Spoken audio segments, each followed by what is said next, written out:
कैसे हो आप लोग? आशा करती हूँ आपसे बहुत बहुत अच्छे होंगे। तो आज बात करेंगे सावित्री की। देखिए सावित्री जो है वो हर दिन इसकी नई नई चीजें सामने आती है। अब देखिए सावित्री ने अपने मुंह से ही बता दिया कि जो उसका हस्बैंड है वो उसको जाने नहीं देता मायके में, क्योंकि वो वहाँ का जो कल्चर है वो पसंद नहीं करता। मैं पूछना चाहती हूँ कि जब भैया तूने शादी की थी, जब तुमने शादी की थी तो तुम्हें पता नहीं था कि किस तरह का वो कल्चर है, किस तरह से वो रहती है? और उसी कल्चर की तो वो लड़की है जिससे तुमने शादी की है।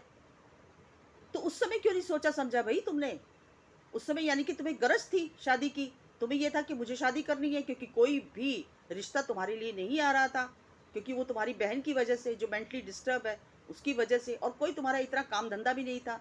क्या करते थे तुम? एक झोला ही तो बनाते थे ना। और तुम्हारी एज भी इतनी बड़ी हो गई थी, तो तुम लोगों ने क्या सोचा कि नहीं फटाफट ये मुर्गा फंस रहा है, इसको फंसा लो। तुमने फटाफट शादी कर ली। उस समय नहीं देखा तुम लोगों ने कि इसका कल्चर क्या है, इनका रहन सहन क्या है, खाना पीना कैसा है इनका।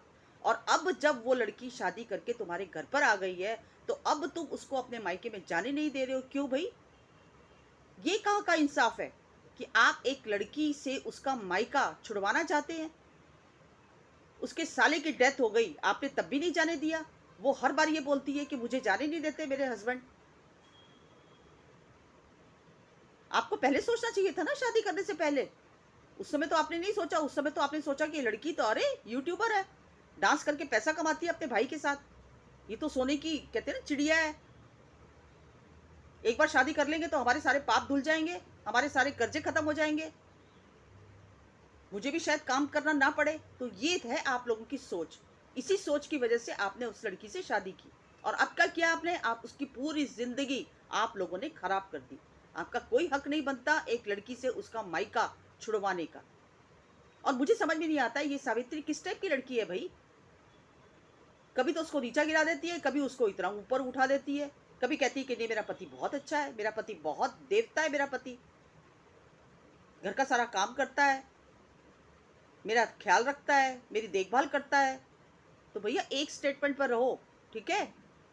वो सिर्फ और सिर्फ तुम्हारे पैसे से उसको प्यार है और किसी चीज से प्यार नहीं है। तभी तो तुम्हें बनने संवरने नहीं देता। तभी नहीं चाहता कि ये मायके जाए, घूमे फिरे। क्यों भाई?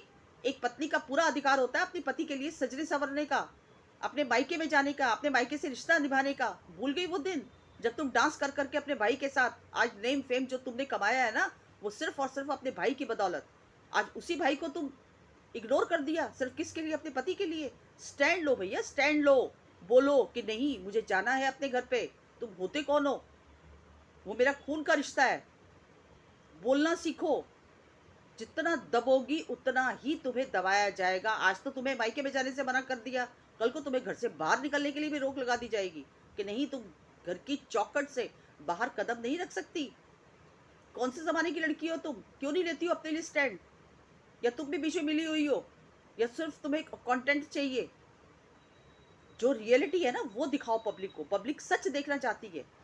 पब्लिक को इस तरह से नहीं, कभी कुछ कभी कुछ कभी कुछ कभी कुछ। इतना सीधा मत बनो, ठीक है? आज की नारी जो होती है ना वो इतना जुल्म नहीं सहती।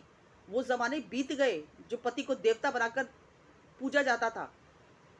हाँ, रिस्पेक्ट करो पति की। पति की एक इंपॉर्टेंस होती है, पति से एक प्यार होता है, एक लगाव होता है। इसका मतलब ये नहीं कि वो तुम्हें नाजायज दबाएगा तो तुम नाजायज दबती चली जाओगी। ये चीजें गलत होती हैं और गलत चीज पर हमेशा आवाज उठानी चाहिए।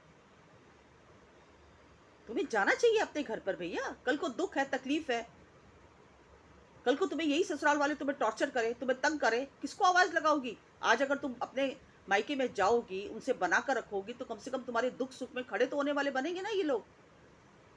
अगर तुम जाओगी ही नहीं तो कोई कैसे साथ देगा तुम्हारा? कभी तुम उसका अफेयर बता देती हो, कभी कहती हो कि उसका अफेयर है किसी के साथ, वो मिलने जाता है, कभी कहती हो कि पहली शादी थी, कभी कहती हो कि मेरा पति देवता है। ये क्या है? What is this? एक स्टेटमेंट है ये तुम्हारा। एक बात पर कायम रहो, ठीक है? कभी कुछ कभी कुछ। और ये तुम्हारा पति जो है ना, ये सोशल मीडिया पर बहुत ही शरीफ नजर आता है, बहुत सीधा साधा, बड़ा भोला भाला, जैसे उसके मुंह में तो जुबान ही नहीं है। लेकिन जैसे तुम्हारी बातें पता चलती हैं उससे लगता है कि बहुत ज्यादा शातिर दिमाग का है ये, ठीक है? तो इतना ही कहना चाहूंगी कि थोड़ा सा समझो, थोड़ा सा चीज़ों को सुधारने की कोशिश करो अपने आप, क्योंकि तुम इंडिपेंडेंट हो, खुद कमाती हो अपने बलबूते पर। तो तुम्हें कोई हक नहीं है किसी की भी इस तरह से गुलामी भरा जिंदगी जीने का हक नहीं है तुम्हें। आजाद हो तुम, ठीक है। अपने घर को संवारो, बनाओ और अपने पति का कहना मानो, लेकिन एक हद तक, ठीक है, जिससे तुम्हारे दूसरे रिश्ते भी बने रहें। ये नहीं कि जिस तरह से जो भी उसने जो कुछ बोल दिया वो तुमने मान लिया। बस इतना ही कहना चाहूंगी, छोटी सी मेरी वीडियो थी। अगर पसंद आई हो तो लाइक शेयर सब्सक्राइब कीजिए। मिलती हूँ अगली वीडियो में एक नए टॉपिक के साथ, तब तक के लिए बाय बाय।